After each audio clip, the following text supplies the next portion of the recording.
Hi all, Azure here, and welcome back to the final review of the Summer June Games week that we always have every single year, ending with the Nintendo Direct. I know it's a little bit late, sorry about that, I had some things going on, but it was a really good Direct. Of course, there is an elephant in the room I will talk about later. It's Kingdom Hearts 4, of course, but we'll talk about that later. This was a really good Direct. Not a lot for me. It's kind of like the state of play a little bit. But there wasn't a lot for me, but I know that it was like a good Direct. I know a lot of people have said that it's not great, so like mid. But I had fun with it. There was a lot of really good stuff. Kingdom Hearts 4, of course, I've already mentioned. Things like Deltarune Chapter 5, finally. Awesome, great. Some really fun, like, out there games that I'd never really expected, like the One Piece cooking game. But we'll get into that. Let's not get ahead of ourselves. And we'll just get started here. The direct starts with Rhythm Heaven Groove coming on the 2nd of July. I've never played the Rhythm Heaven games, but I know people really love these games. They're fantastic rhythm games. They're like almost like WarioWare style rhythm games, to be honest. But it does look really fun. I know there's a lot of people really excited for this. I absolutely love the style. It looks just like a bunch of really fun rhythm mini games, and they're adding like a bunch of new like mini games to the game, and they're also adding like co-op games as well as like a rhythm like testing mini game or like test your sense of rhythm, which I think is really cool. So I do think I might consider picking this up. I love rhythm games. I'm a big fan of rhythm games. So yeah, I will think about picking this up. And next we get another look at Onimusha, Way of the Sword, which is coming to Switch 2 on the 25th of September. I've already spoken about Onimusha, what feels like every single showcase so far, so I will just move on to Dragon's Dogma 2 Dark Arisen, coming 9th of October. Now, I don't know if this is like a new game or if this is like a DLC or expansion type deal. I've never played Dragon's Dogma before. I know a lot of people are excited to see this. I saw on Twitter. It seems like just an updated version of Dragon's Dogma 2 releasing on Switch 2. So if you're a big fan of Dragon's Dogma and specifically Dragon's Dogma 2, this one is for you. But next we have Stellar Blade coming in 2026. To Switch 2, we've got another little tiny look at Orbitals coming 3rd of September 2026.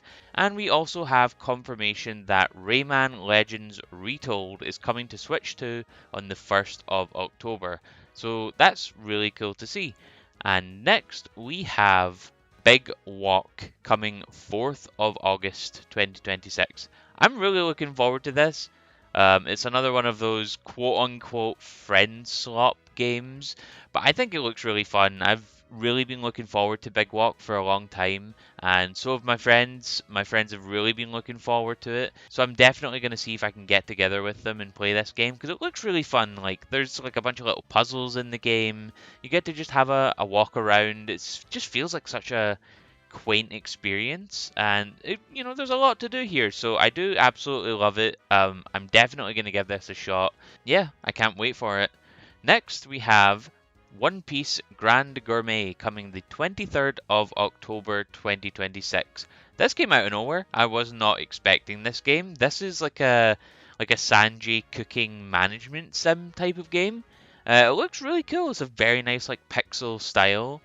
You get to, play with the Straw Hats and use their Devil Fruit abilities to, cook foods and stuff. You get to manage a restaurant as Sanji, and it looks like an absolutely insane, drop out of nowhere. It has like, I think it said over 400 characters from like across One Piece, so that's really cool. I wasn't expecting to want a One Piece cooking simulator, but yeah, here we are.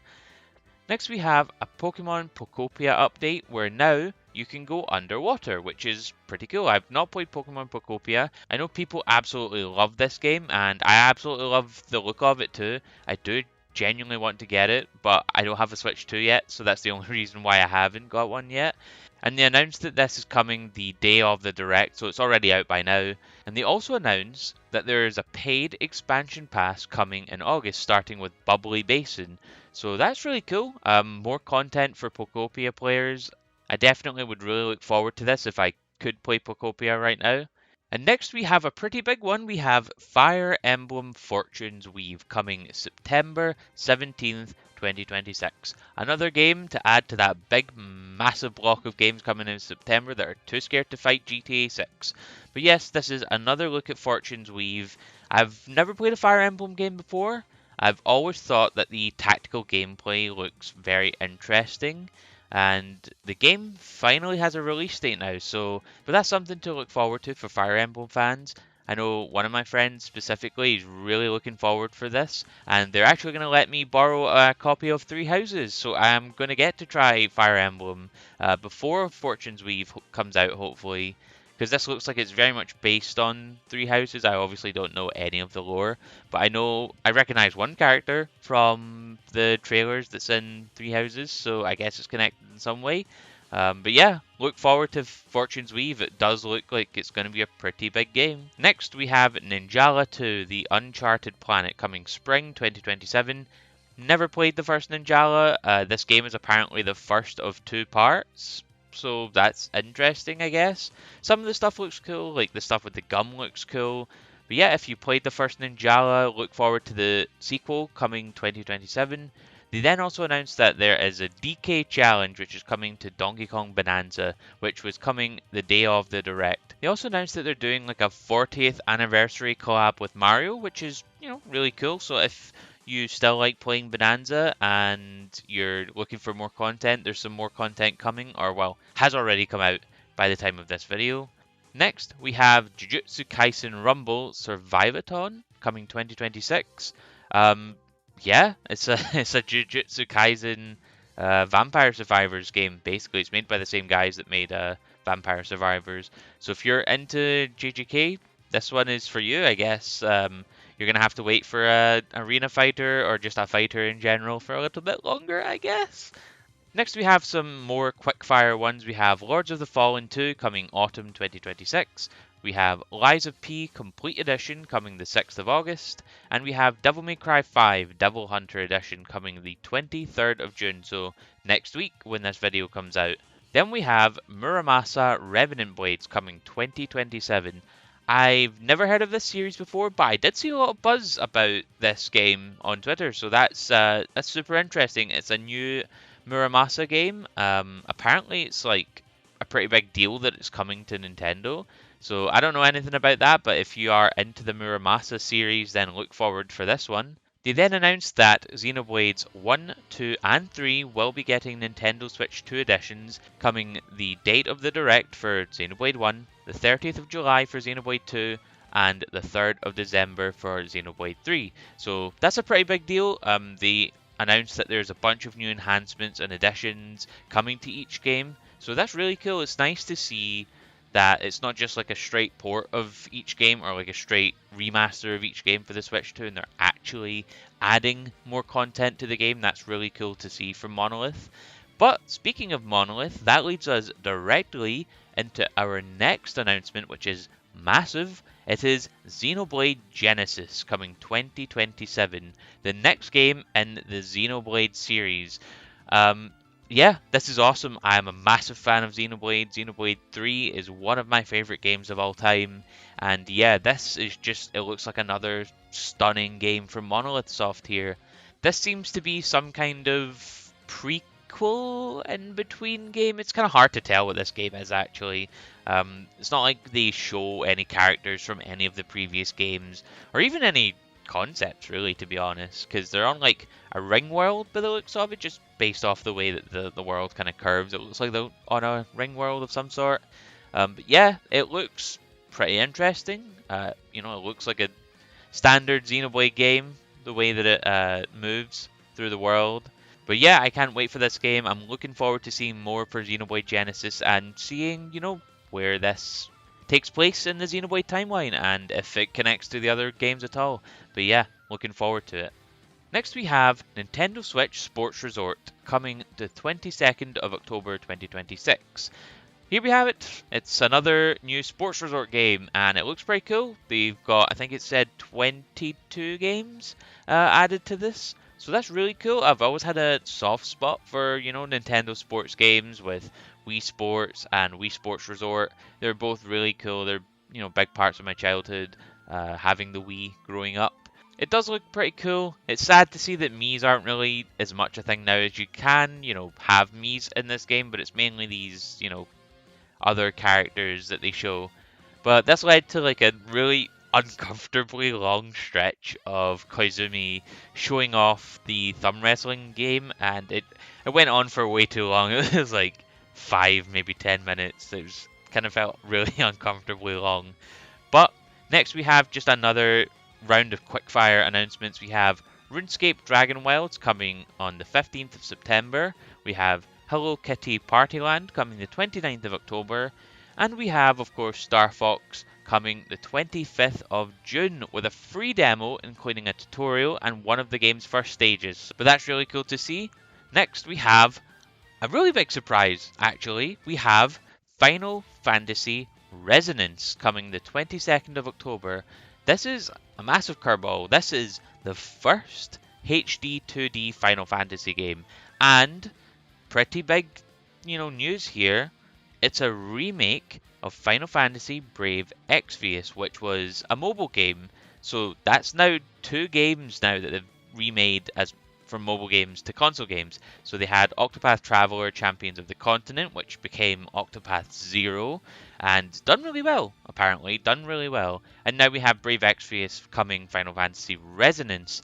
So that's really cool. It looks cool. It's using a ton of ideas from Brave Exvius, which, of course, you use the gacha system in that game to pull characters from across the Final Fantasy universe. So they're kind of, remaking that idea using Final Fantasy characters as like part of your moveset, which is really cool. I'm not normally a fan of HD 2D stuff, but I do think I will look into this because it does look pretty fun. And seeing the revival of Brave Exvius and, of course, Champions of the Continent as Octopath Zero and now Resonance, it's given me really good hope that we will get a Union Cross remake eventually. Now, of course, the monkey's paw curling for me here is that it's most likely going to be a HD 2D game, but I do want to do a more dedicated video on this topic because it could potentially be a really big deal. And there's some signs to suggest that it's going to be happening, whether it's before Kingdom Hearts 4 or after is anyone's guess really, but I do think it will eventually happen. So we will talk about that when that video releases. Next we have Pikuniku 2 coming 2027. There's a really fun looking little game here. So we have Pikuniku, which I have heard of it before. I've seen the little, red dude floating about on Twitter before. But I've never actually seen like gameplay or anything like that before. It's like a puzzle game, which, looks really cool. It's a very quirky style. But yeah, it's a really cute game. It's a very cute style. I might have to check out the first game now because I kind of want to get into this. Some of the humor was kind of made me smile. So I do want to have a look at this. I know a lot of people are excited and have been waiting for a really long time for a new Pikuniku game. But we will move on. We have another few quickfire games. We have Dragon Quest Monsters, The Withered World, releasing 3rd of December. We have the Duskbloods releasing 2026. And they have a new showcase for the Splatoon Raiders game coming the 23rd of July. I have never played Splatoon before. One of my friends is super into Splatoon, so I'm sure they're looking forward to it. But we have my second favourite announcement from this showcase. We have Tricky Tony himself coming back, popping out of the ground to give us some news on Deltarune Chapter 5 finally, with a release date of the 24th of June, which is next week as of the release of this video, so I cannot wait for that. Finally, we have some Deltarune Chapter 5 news. We've been waiting for this for a while now, and I'm absolutely over the moon that Chapter 5 is finally coming. My friend got me into Deltarune last year when Chapters 3 and 4 released, and it's been an absolute blast ever since. And the fact that Deltarune and also Undertale as well, I guess, have such a deep story, I mean, you know me, this whole channel is based on getting into the story and lore of Kingdom Hearts and now Final Fantasy XIV. So I absolutely love this game. I love the story in it, and I love that it's given me plenty to think about and theorize on with friends. And yeah, I can't wait to see more. I can't wait to see how the next chapter of Deltarune goes. We then get the confirmation that Metaphor ReFantazio is coming to Switch 2 on the 12th of November. This is pretty big. I played Metaphor ReFantazio. It's one of my favorite games of all time, and having a JRPG of this, magnitude coming to Nintendo Switch 2 is fantastic. And I'm hoping if this is a successful release, that it kind of paves the way for more Atlas games to come to Nintendo Switch, because I think it would be great for Nintendo Switch players to experience Atlas games. Hopefully this means maybe Persona 3 Reload, maybe Persona 4 Revival down the line, maybe even Persona 6 at some point, or like, Persona 5 even, I guess. And then they announced that Minecraft is coming to the Switch 2 in 2026. Yeah, I mean, Minecraft, there's not really much that can be said that hasn't already been said about Minecraft. Yeah, it's coming to Switch. That's all you really need to know. And then we have the kind of final sizzle reel that they always have before the final announcement. So we will just go through these quickly. First, we have Atelier Caria, The Night Kingdom and the Guide of Memories, which is a name that gives Kingdom Hearts a run for its money. Jesus. That's coming 2027. We have Warhammer 40k Space Marine 2 coming holiday 2026. We have Observer System Redo coming 18th of June. DayZ coming 2026. Metal Gear Solid Master Collection Volume 2 coming 27th of August. We have Rise of the Tomb Raider, which released on the day of the Direct, so if you want to play it, it's already out now. We have Tales of Eternia Remastered coming 16th of October. We have SnowRunner, which also released the day of the Direct, so if you want it, it's out now. We have Fitness Boxing 3 Switch 2 Edition coming the 16th of July. We have Everbloom coming 2027 Spring. And finally, we have another look at Final Fantasy XIV Online with Early Access coming August 2026. So looking forward to more people on the Switch getting into Final Fantasy XIV. That's going to be so nice to see. And then we get the announcements that were taking my heart. We have first the Kingdom Hearts 1 through 3 collection coming 8th of October. Finally, finally, finally, we have native ports on the Switch, or well, the Switch 2 at least. Kingdom Hearts 1.5 plus 2.5 is coming natively to Switch 1 as well. However, you cannot play 2.8 or 3 natively on Switch 1, which is unfortunate, but it's a limitation of the hardware. It's just how it was going to be. It's how I expected it to be, at least. But yes, Kingdom Hearts is finally coming natively to the Switch 2, which is great, and it's coming October 8th as well. So this gives the Switch players a chance to get rid of those terrible cloud ports and finally play Kingdom Hearts the way that it was intended in the run-up to Kingdom Hearts 4. They also announced that there is a Kingdom Hearts 3 demo that was available the day of the Direct, so if you want to go and try out Kingdom Hearts 3 on the Switch 2, if you have one, please go ahead and try it out. It will be a fantastic chance for you to get a look at how Kingdom Hearts is going to play now, and also how it's going to be for our next title. The one that came out of nowhere, the one that sucker punched all of us. We have a Kingdom Hearts 4 trailer in 2026 at a Nintendo Direct of all places. That is the most insane part for me, is that it wasn't at State Play, wasn't at Summer Games Fest, wasn't even at the Xbox Showcase, it was at a Nintendo Direct. You know, I can't really say much that I haven't already said in my trailer analysis video, but I am so happy that we finally got another look at Kingdom Hearts 4. It looks amazing. I've said it the whole time. People have been worried, but I've said it the whole time. It's way further along in development than people realize, I think. And this trailer here, to me, honestly, is proof of that, because we finally got our first look at proper gameplay, which is being played by a person in real time. You can see it by the button inputs. But yeah, I can't wait. Kingdom Hearts 4, here we come. This is hopefully the start of the marketing cycle, and hopefully we'll see something at D23 in August. And finally, not to be outdone by Kingdom Hearts 4, we have the final bombshell of the Nintendo Direct, and that is that The Legend of Zelda Ocarina of Time is being remade in 2026. Insane that it's coming this year. Nintendo have their big holiday game planned. And it would be honestly really funny if they put it in November right next to GTA 6. Just to send a message, just for the shits and giggles, just to send a message. It would be really funny. But I've never played Ocarina of Time before. I've only played Breath of the Wild and Tears of the Kingdom, and I know that's probably going to hurt a lot of Zelda fans' ears. But I do want to play it. I do want to play Ocarina of Time, Majora's Mask, Wind Waker, Twilight Princess, etc., etc. And honestly, this remake does kind of give me a bit of a kick to go and play those games because they are available on Switch. I just, need to need to go and play them. But that is the end of the Nintendo Direct, and I think just based on Kingdom Hearts 4 being here alone, I can't give it anything less than an A plus showing from Nintendo here. I'm of course, incredibly biased by that because how on earth did they manage to secure a Kingdom Hearts 4 trailer? I guess we'll probably never know, to be honest.